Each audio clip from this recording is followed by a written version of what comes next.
Right across the French countryside are spectacular chateaux of all shapes and sizes. Oh no! Many owned by adventurous Brits Whole piece is coming apart. who are pouring heart and soul into their restoration. Blowing things up, dropping things down, definitely the best part of the day. Tackling trials It's a bit like trying to use a spoon to dig the Channel Tunnel. and tribulations Oh my God! In the middle of my flowers? to create stunning homes Oh, wow, it really gleams, doesn't it? and successful businesses. Come on, ducks. The path isn't always easy, I'm having to put this down a ladder just so Anna can't spot us. This is absolutely ridiculous. but those brave enough to take it See the white paint, finally. It looks beautiful. and embrace it It's cold and wet. It's all part of the life of living in a chateau. get to live the dream as custodians of their very own castle. What a birthday. Today, A bit more. a couple take on a weighty challenge with a new wine press. Shall I just wildly swing to the right and hope it goes with me? An old fountain pump gets a new lease of life, Don't believe this. and these chateau owners prepare to break barriers. 3, 2, 1.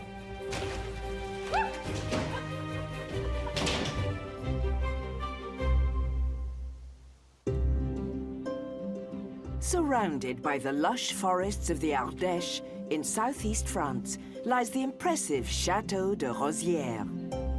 Set in 130 acres of land, this 800-year-old castle has 32 rooms, 5 large barns, and several outbuildings.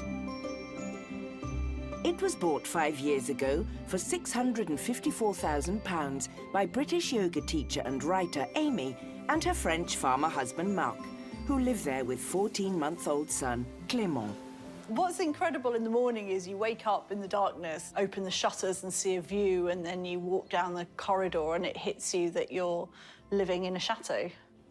To me, it's more about living in a beautiful place in the middle of nature, in the middle of the wilderness. Located 50 miles south of Lyon in the Rhône Valley wine region, the couple have already transformed 2 outbuildings into yoga studios. And more recently, Mark cleverly restored a medieval well. Oh, you can see the bottom. That's beautiful. And also created a warm and welcoming nursery for baby Clément. I think he likes the mobile. I think he really does. It's now spring, and Mark and Amy are about to embark on a new quest to produce their own wine. I come from a wine-growing family, and we all have a passion for wine. We would like the estate to produce its own food, and we found some terraces that would be perfect for growing wine. So we just want to give it a go and hopefully produce something good. As it's an experiment, they're starting small with a 100 square meter plot on a hillside. Before they can plant the vines, it needs to be leveled up and ploughed. I'm off to pick up the plough with the tractor. I bought it quite a long time ago, so I hope it's the way I remember it. Hopefully it should be a smooth road.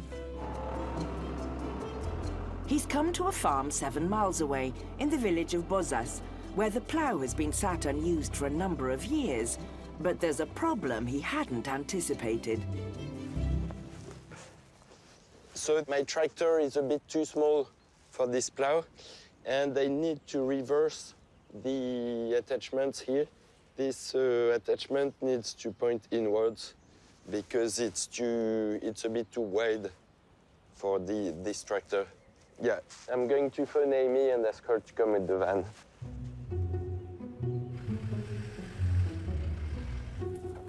An hour later, Amy comes to the rescue. So back a bit. Stop, stop, stop, stop. The problem we've got is that we're not sure if the what's-a-me-jigs that hold the plough are wide enough. So Mark's manoeuvring, and I'm trying to pull them apart and fit them on. Okay, I think I need to stand on the other side to balance it out.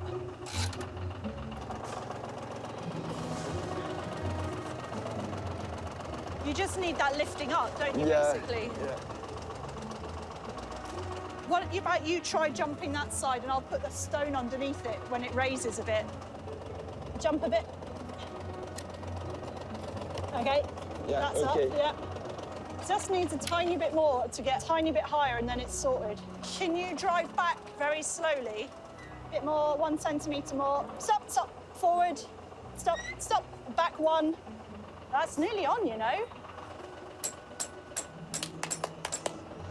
Teamwork makes the dream work. Sorted.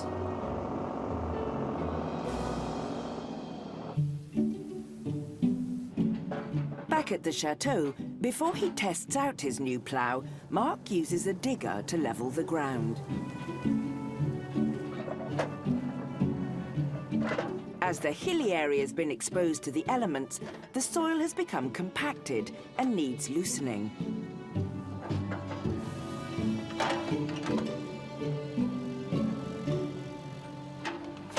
Just removing the vegetation, and then I'll do another pass with the plow to go a bit deeper.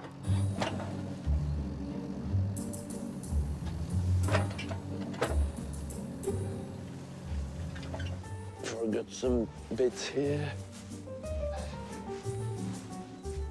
The reason why I'm leaving a bit of mess here is because I don't want to remove all the topsoil by scraping with the digger. It's what allows the vines to grow. If I scrape everything, the vine will end up growing in the bedrock, and it's really not what I want. It's a good start, but the soil still needs to be turned over with Mark's new plough before any vines can be planted. Looking out on already fully matured vineyards in southwest France is the magnificent Château La Gorce, parts of which date back to the 15th century. Boasting 22 bedrooms and 71 acres, which includes an ancient woodland, it's home to Stockport-born Edward, his Kosovan wife Anna, and their 2 children, 6-year-old Charles and 2-year-old Emma. This is the dream. I don't think we'd give it up. Running the chateau is hard work. What makes it worthwhile is the fact that we're bringing it back to life. We're restoring something that wouldn't be where it is now. It's made a huge difference. I think that's the best reward. Bought in 2003 for £890,000 by Edward's parents, who also live on the estate, the couple have been running the chateau as a high-end wedding venue for the last 17 years. The guests are all here. It's pretty much go time. Located just 25 minutes from Bordeaux, earlier this year, Edward felled a huge oak tree that was in danger of falling onto his parents' house, and more recently, created a private terrace for family get-togethers. Oh, wow, that's gorgeous. With his parents currently away on holiday, Edward is planning a surprise for their return. When we first got here, back in 2003, the previous owners left us some chickens, and so my parents absolutely loved having free-range chickens and having their own eggs. But when it came to actually opening the chateau up as a rental business, we just couldn't have them. They were a bit smelly, a bit noisy. It's not really luxury to have some chickens right on top of a chateau, and we gave the chickens away. And ever since, I've been wanting to get my parents a new chicken coop, so it should be a great surprise for them.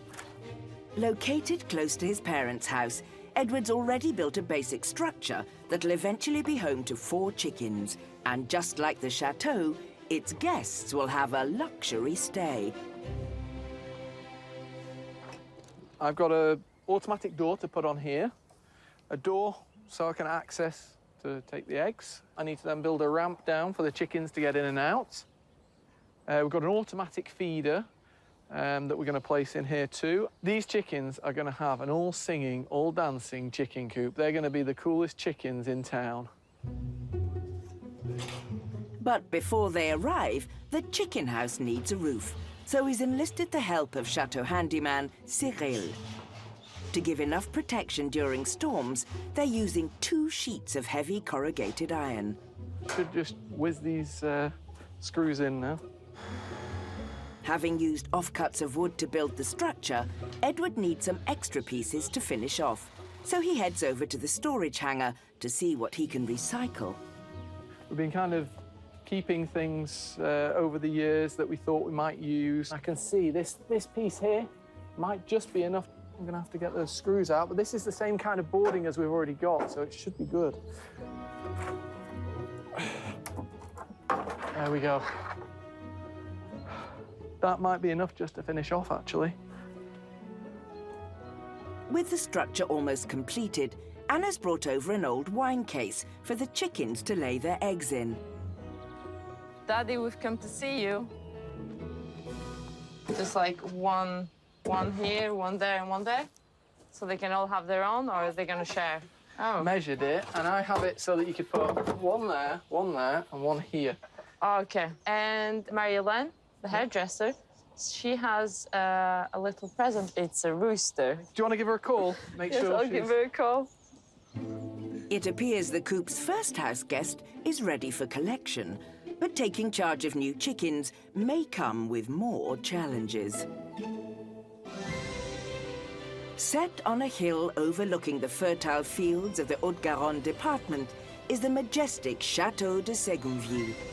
The 42-room property has 6 acres, several outbuildings, and parts date back to the 17th century. It was bought for £645,000 in 2018 by music teacher Becky and civil engineer Mark. I think the best thing about living here is that we are free to get on and do pretty much anything we want to. The girls can go running off in the garden. The type of childhood that I had as a child, where you feel that you can just be out all day and play, and a bit more sort of innocent rather than the big city that we were in previously in Abu Dhabi. Happy birthday, Sophia from Archie. Having been their holiday home, they made the permanent move from the Middle East last year, along with their daughters Sophia and Charlotte. Becky's dad, George, also upped sticks from the Isle of Wight to join them. This is from Emily, Well look. done. She's made some special cakes, and there's a present in there for you. I think we are living the dream here. I don't think I could have wished for anything better. Located an hour from Toulouse, to pay for the upkeep of the chateau, Bye-bye, darling. Mark still spends most of the year working on large construction projects in the United Arab Emirates. The tough bit, from my perspective, is having to travel away. Coming in is always easy, but certainly leaving them is hard, and I know that the children find that hard as well. This year, the couple are focusing their efforts on preparing some guest bedrooms on the neglected top floor, as they're planning to host Mark's sister and family in just a month's time. With the help of local builder Laurent, they've already knocked through 2 small bedrooms to create what will become a safari-themed family room, and started work on a second guest bedroom. Now Mark and Laurent need to install new plasterboard to hide the updated electrics. Last piece going in. C'est bon, OK. Un mur. The wall is done. Bon. Having already installed insulation, they are plasterboarding the ceiling, which had to be pulled down due to water damage. C'est mieux. Voilà. The first is done. This room is going to have an Arabian theme, inspired by their time in the Middle East, and Becky is in charge of decor. I decided to come and collect some of the bits and pieces that we've got around the house of Arabian origin, some of which are these coffee pots. So I'm going to collect a few of them and display them on the mantelpiece, and likewise the incense holder. Before moving to France, Becky and Mark rented various homes in the Middle East.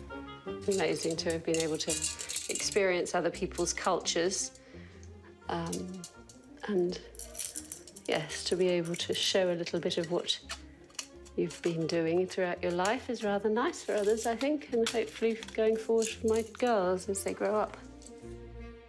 8-year-old Charlotte and 10-year-old Sophia are also on Becky's father's mind. Somewhere here, in this room, there is some hidden treasure. As he often does around the chateau, George has placed some items for the girls to find, but the treasure is in danger of being plasterboarded up. The children will just have to find it before tomorrow or today.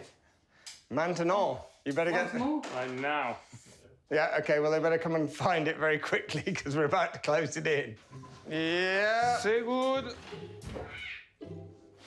Hello. Where's the hidden treasure? Well, that's what you've got to find out. It's in this room. Oh, is it hidden behind the wall? Ah, close, maybe. Where else might it be hidden? Somewhere high. Somewhere high. That's a good idea. Charlotte thinks she knows where it is. OK, Charlotte, So you want do to... I think it's here. The girls have struck gold. Come on. Or near enough. What is it? Arabic money. So how much is that? The Bank of Al Maghrib. Go and show Grandpa what you found. He's in the déchetterie. That's fine, but take it downstairs. Show Mummy what you found, and ask her about keep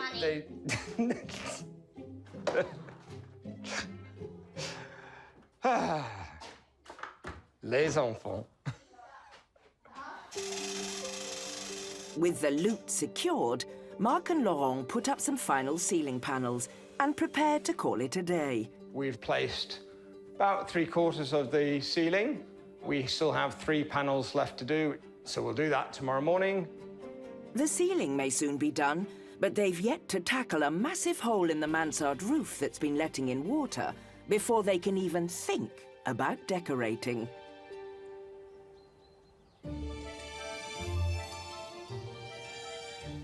Over in the Ardèche, in the Rhône Valley wine region, Mark has cleared some of the vegetation on the 100 square metre plot of land that he and Amy are going to use as their very first vineyard. Now I've done this first pass with the digger to remove the shrub. I'm going to plow, and I hope I manage, because I've never done that in my life. It's going to be interesting.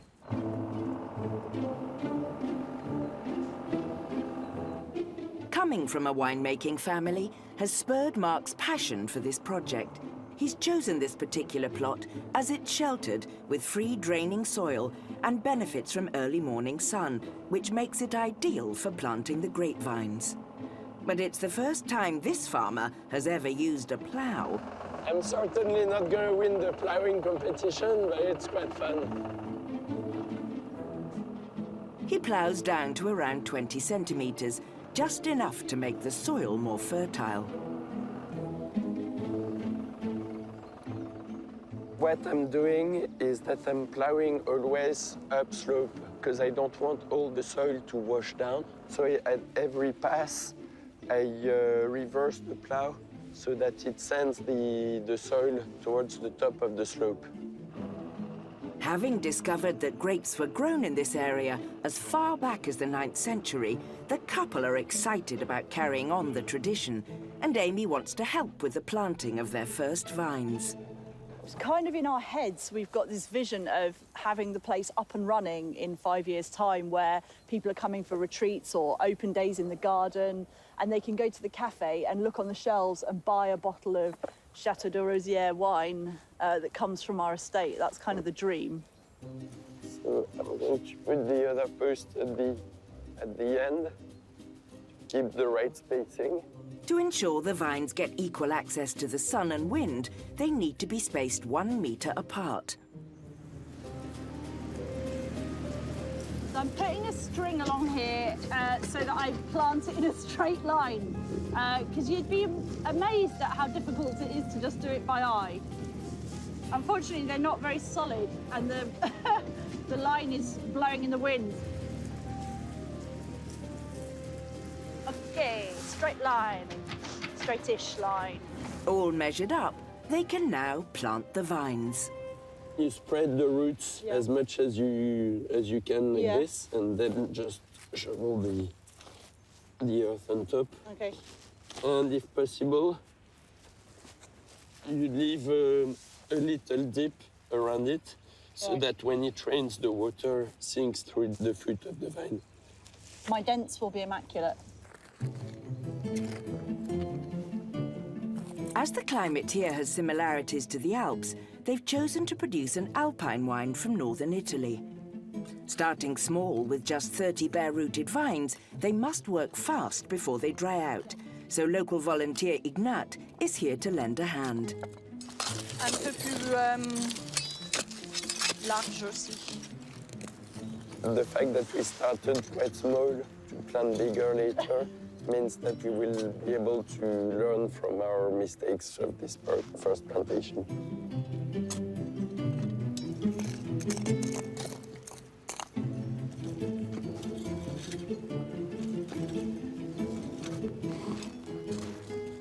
We're just over halfway. We've got about 14 left to put in, and then we can get in off this blowy hillside where it looks like it's about to rain. With everyone mucking in, finally, it's job done. Well, that's 30 vines in. Well done. Well done. Well done for sticking it out. It'll be some years before these vines produce enough grapes for them to crush, but soon to arrive is an exciting piece of kit to help when the time comes. Over in Bordeaux with his parents on holiday, Edward is planning 1 or 2 surprises for them.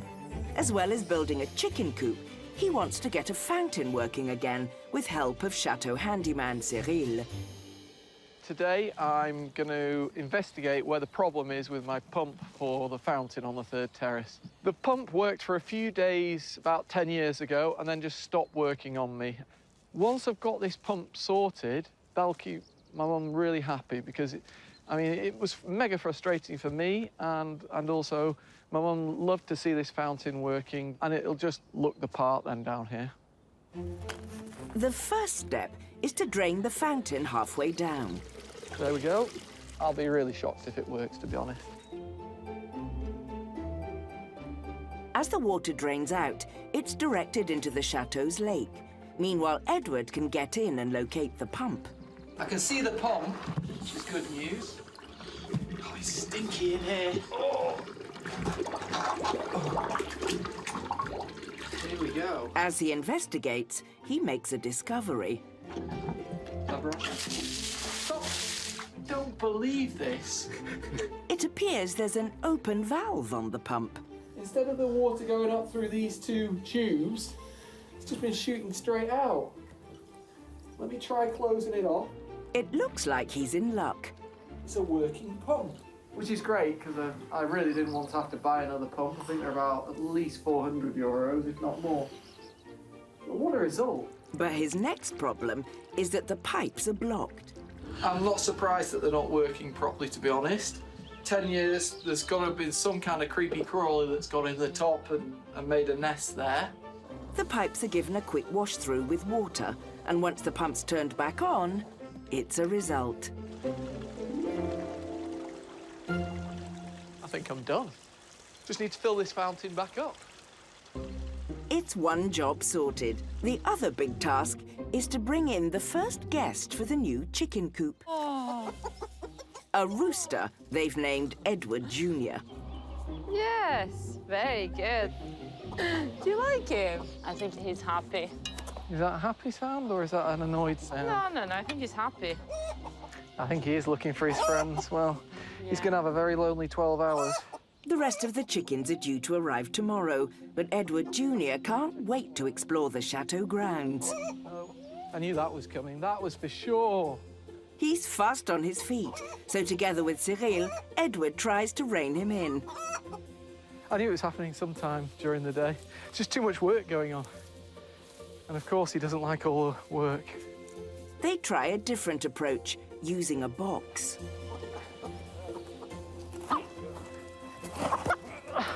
I got you. I got you. It's okay. It's okay.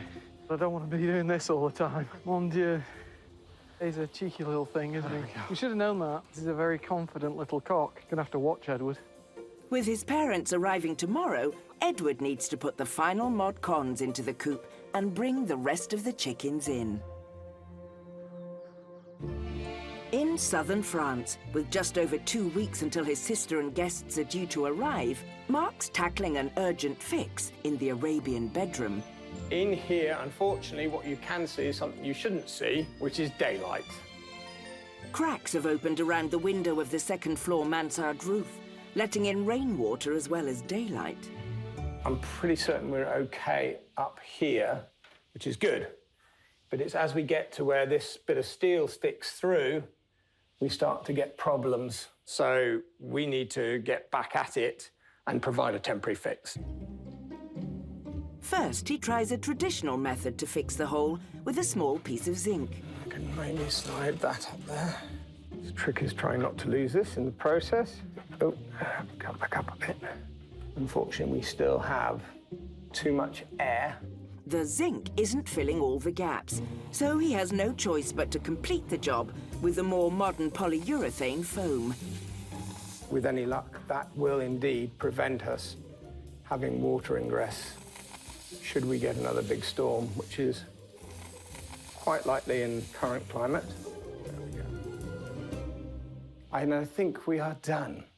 Yuck.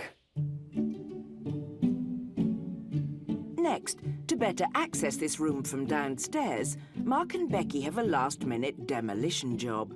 We want to open up the plasterboard that connects this corridor through to the top of the stairs. It also means that we'll be able to benefit from the skylight that we've got there in the top of the stairwell. Yeah, get some natural light coming in. It's this along here. Yeah, OK. Yep. First, they need to be sure which piece of plasterboard to knock out. If you stay this side, I'll try and see if I can punch a hole through and lower down just above the skirting board to confirm that we're in the right panel. Ah, yes. Well done, you've done it. OK. Yeah. Hello. Here's a little finger. Were you hoping to keep the piece of plasterboard? No, well, not really. It's not about that, but I've got to keep the plasterboard that's above the opening. Oh, I see. Well, wait. Let me cut this first, because if it comes off in a bigger piece, then we've got a problem. Once the metal rails are removed, all that's needed to knock the panel through is a bit of brute force. OK. Right. 3, 2, 1. That worked. Well done. Super duper. That's so much nicer. There we go. Not too much work to do, but yeah, all good. There's just a bit of cleaning up around the new opening to be done, and some more plasterboards to hang in the Arabian room, and Becky and Mark can move on to the all-important decorating. Over in Bordeaux, at Château Lagos, with his parents due back from holiday in just a few hours, Then let's open up the gate. Edward and his family are putting the final touches to his surprise chicken coop. Having already homed one rooster, or Edward Jr. as he's called, they're now adding 3 hens. OK, Emma goes first. Emma can go first and maybe Charles can come and let them out. What do you think, Charles? Good idea? Shall I get the big one and get it out? Okay. Oh, they're beautiful. OK, we'll get that one out. Edward already marking his territory there. Good job. Together. There we go. It is really nice to see Edward with some friends, because now he can play with them and he doesn't need to feel lonely anymore. As the ladies settle in, Edward Sr. can install the tech. This bit here is a timer, and that controls when the door is open and closed. Right now, it's saying that it's going to open at 7:45 in the morning and close at 10 o'clock, unless it's gone dark by then. Yeah, this should make it easy for all of us, my parents included. The automated door system will allow the chickens to come in and out during daylight hours without requiring any extra work. It's very high-tech for a chicken coop, Ed. Well, yeah. They've got to be the coolest chicks in Hawks, haven't they? You always have to go the extra mile. He's even provided full board at this luxury chicken residence with an automated feeder. So this, again, is electric, and it's set up to give food at 8, 12 and 4 o'clock. Oh, 3 times a day, nice. It turns a little wheel in here, and all the food just kind of drops down into this dish. Nice. With everything in place, all they need now is the seal of approval from Edward's parents, who have just arrived home from their holiday. Hello, hello, hello. They've been waiting for me. Hi, Charles. How are you? Okay? Yeah. Wasting no time, the family reveal their first surprise. A little something. I thought it was to put you in there. Charles, go show Mum and Baba. Fresh eggs. Automated food and automated at night time. They go in and it shuts behind them. What is it? It's good technology, though. Look, Yeah, it is. it just drops it 3 times a day. We had hens before, quite a long time ago, 15, 17 years ago. Yeah. There's nothing like fresh eggs, really. We love eggs. Yeah, 4 minutes, no longer. Exactly. Yeah. That was a real success, wasn't it? I mean, your mum loves eggs. Yeah. And your dad. I think it brought back a lot of memories from when we were working on the chateau. Edward's next surprise is especially for his mum, Barbara, who has been longing for him to fix the chateau's fountain, which has been out of operation for a decade. And with a bit of work, he's brought it back to life. Oh, my goodness. How long, Edward? Only about 10, 12 years. Oh, wow, that's great. Come and have a look, Baba. Oh, yes. It's another job off the list. Yeah. Do you know what? It's that long I'd forgotten where the water came from. It was a small job that had a huge impact. Really happy. With 2 big jobs well done, all that's needed now is a celebration. To the fountain and the chickens. Yeah. And the eggs. And the eggs. And the eggs. Oh, and the eggs. Yeah, yeah.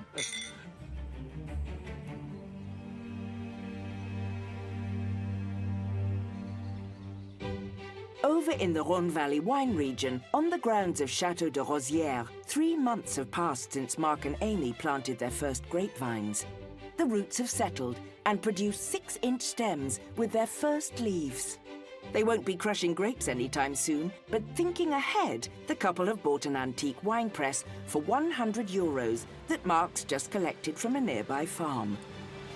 The wine press was just about the right size for us. Small quantity producing, and it'll fit in one of our barns, crucially.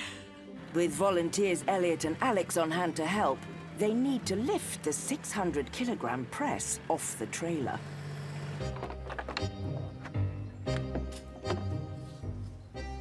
That's one sling. They'll have to hoist it up with a digger, but first, Mark dismantles the basket to avoid any damage. Okay. Yeah, just put it down. As Amy is pregnant with the couple's second baby, today she's on digger duty. Ça va, mon chéri? Watch my tree. I'm not gonna hit Watch your my tree. Watch my tree. Okay. I'm very happy to be using the digger again. I don't get much chance these days. But this was a gentle operation, so I'm allowed to. Let's try like this. Yeah. Yeah, more. So, yeah, a bit more. Should I just wildly swing to the right and hope it goes with me? No, I need to tie it further back. All the back, weight is at the yeah. front, so at least we'd manage. You can put it down a bit. They're struggling to hoist the base of the press up without tipping it to one side. If they're not careful, it could crash straight down through the trailer. But Elliot's had an idea. Can you move and we just drop it? So like Yeah, we can try that, yeah. Yeah, that's a good idea. They're going to hoist the press up, balance it by hand, and try driving the trailer away from underneath. I'm gonna drive the Ranger. I don't want to get the blame.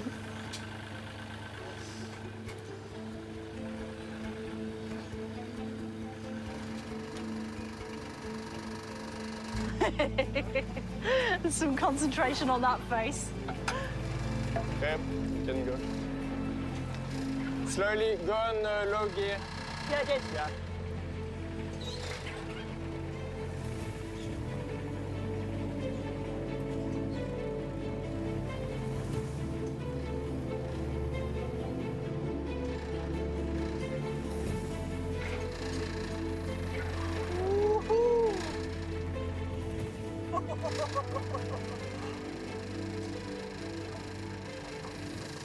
Excellent work, team. Excellent work.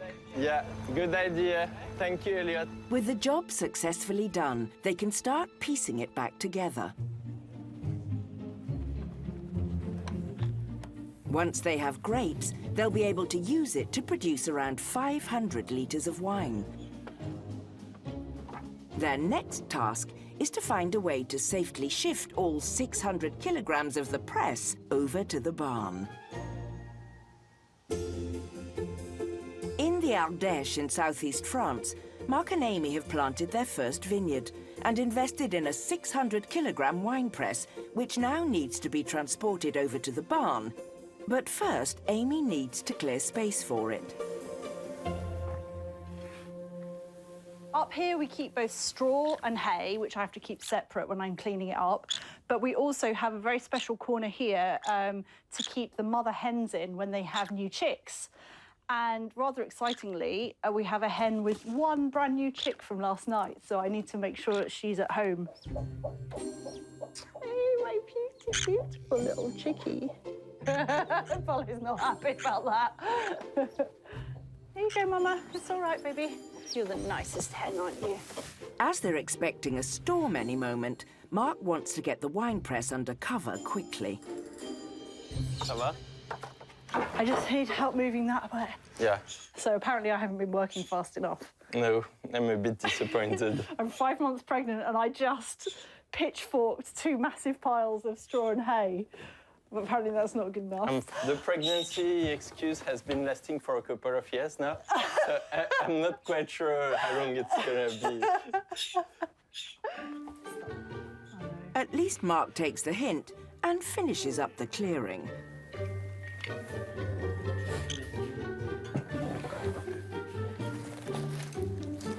Once that's done, he uses his 4x4 to tow the wine press over.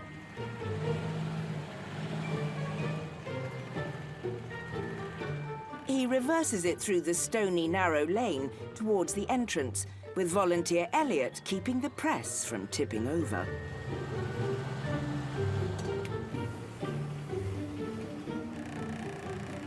It's okay, yeah.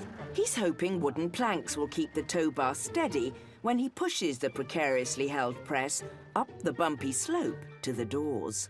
I was just thinking as he is driving this up here how proud I am of Mark, because he never gets defeated by any task. And yes, there's a reasonable possibility this is going to fall off and smash, but there's also a reasonable possibility it's going to work really well.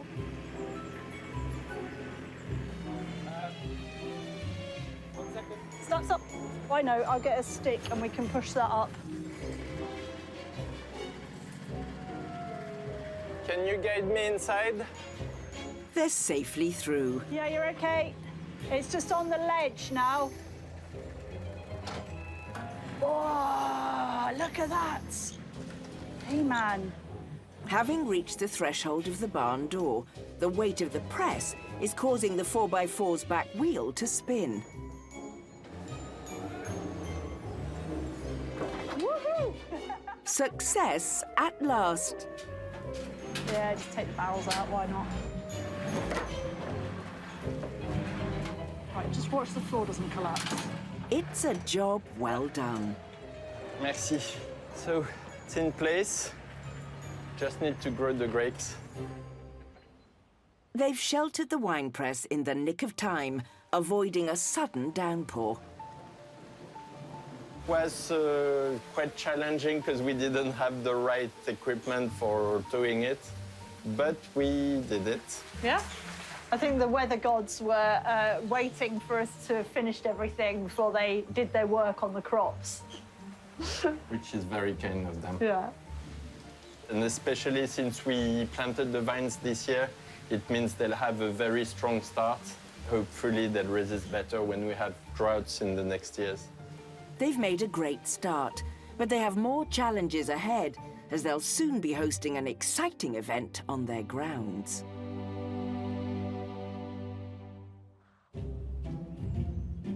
In southern France, at Chateau de Ségonville, Becky and Mark have made headway with refurbishing the guest bedroom.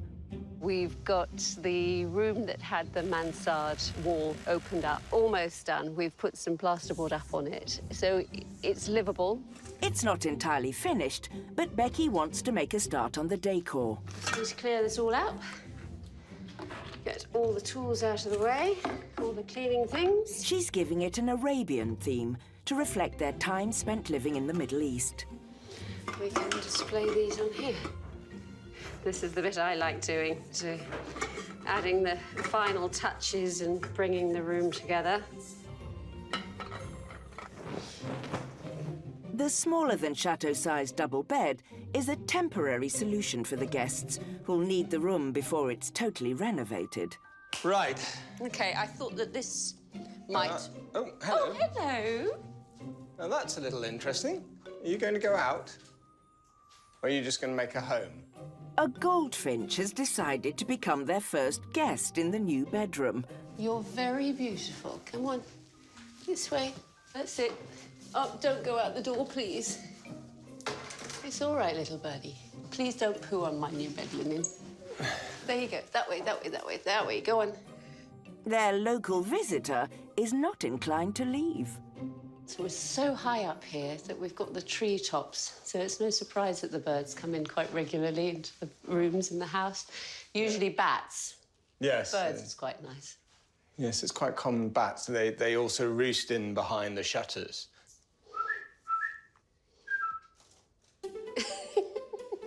Right. Right, shall we Yeah, we'll make this up try and this see one? how it Let's looks. see how this looks.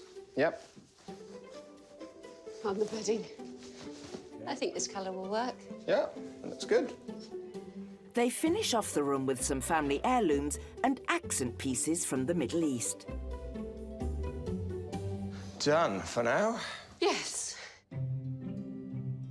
When they started work on the room, it hadn't been touched for decades. The ceiling and wall had water damage, and the old wallpaper was dark and outdated. Now it's been transformed.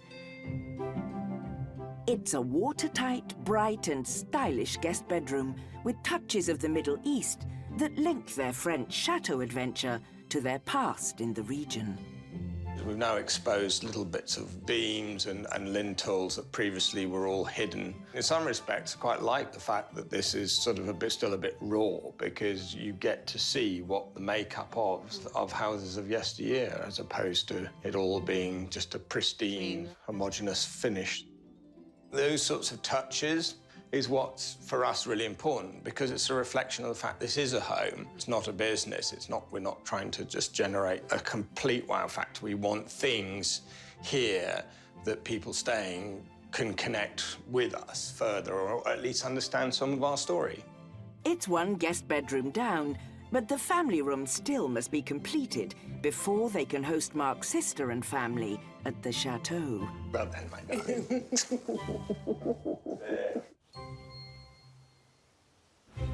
Next time, It's cold and wet. a climate calamity for Becky and Mark. We will go back inside the garage now. At this chateau, it's a mission of man versus machine. It's a bit like trying to use a spoon to dig the Channel Tunnel. And Amy I'm a backseat digger driver. No, that. Stop. digs her heels in. What are you doing now?